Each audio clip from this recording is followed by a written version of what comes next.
আমার যখন বিয়ে হয় তখন আমি দশম শ্রেণীর ছাত্রী। আমার বাবা ছিল না। এমন না যে অন্যত্র ছিল বা বিয়ে করেছে।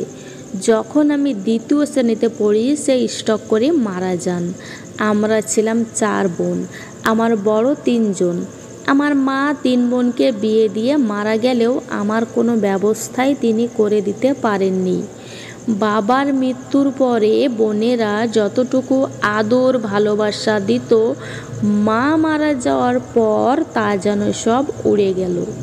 তখন শুরু হয়েছিল আমার জীবনের চরম খেলা। মাসে 10 দিন এক বোনের বাড়ি তো বাকি 10 দিন আরেক বোনের বাড়ি। তাদের ছেলে মেয়েদের লালন পালন করানোর জন্য, তাদের সংসারের ভারী কাজগুলো করানোর জন্য তাদের বাড়িতে থাকতাম। বিনিময়ে তারা আমার হাত খরচ চালাতো।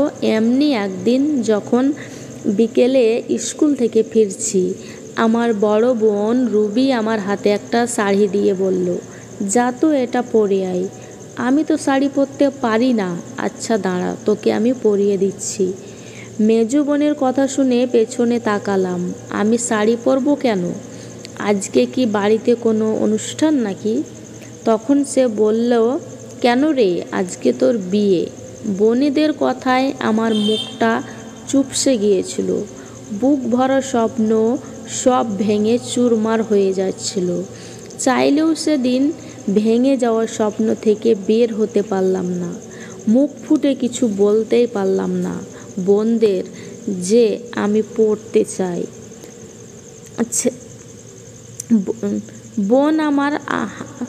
ছেলের বোন আমার হাঁটা দেখলো, মাথার চুল খুলে দেখলো, আমার কোমর পর্যন্ত চুল ছিল। সেই দিন পাত্রের বোন আমাকে পছন্দ করেছিল।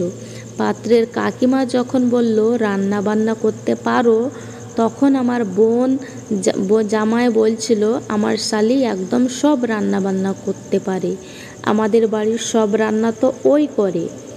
আমি তখনও পাত্রের দিকে তাকিয়ে দেখিনি।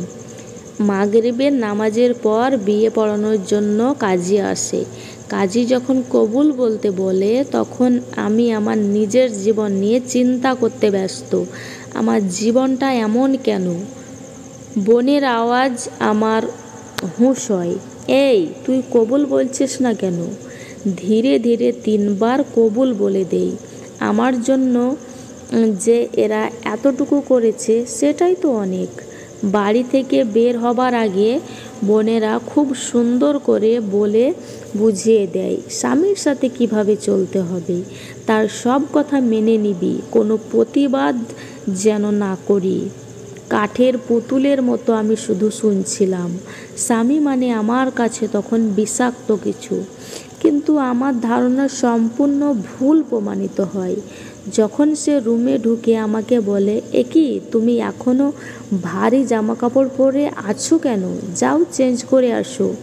তার দিকে পূর্ণ দৃষ্টিতে তাকিয়েছিলাম। সে প্রথমবার ওভাবে তাকিয়ে আছো কেন? অনেক দেখতে পাবা আমায়, তোমার ব্যক্তিগত সম্পত্তি আমি। এখন যাও আর তাড়াতাড়ি ফ্রেশ হয়ে এসো। সেই দিন থেকে বরবাদ শুরু হলো। আর জীবনের নতুন এক জীবন বদলে যেতে থাকলো।